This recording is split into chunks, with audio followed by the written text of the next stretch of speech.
From hideouts deep in the Colombian jungle, the Revolutionary Armed Forces of Colombia have waged war against the Colombian government since the 1960s. To help finance their operations, the Marxist guerrillas have kidnapped thousands of civilians and security forces and demanded ransoms to return them. But in a surprising move, FARC announced it's putting an end to the practice.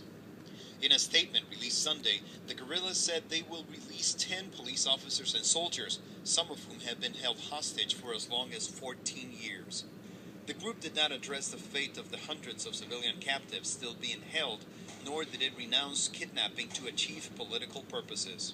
On Twitter, Colombian President Juan Manuel Santos called the announcement an important and necessary step, but he also said the move is not enough for FARC to, quote, get in the right direction.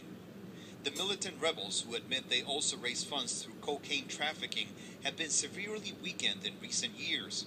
FARC's leader, who went by the alias of Alfonso Cano, was killed last November in southwestern Colombia by government forces.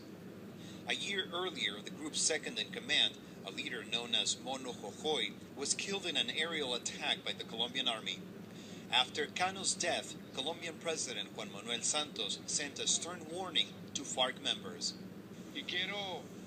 I want to send a message to every member of this organization, FARC. Demobilize, because otherwise, as we have said so many times, and as we have seen, you'll end up in jail or in a grave. Although weaker, there had been no let-up until now in FARC kidnappings and attacks on security forces. Earlier this month, 15 people were killed and more than 70 wounded in 2 southern Colombia bombings the president blamed on the rebel group. Rafael Romo, CNN, Atlanta.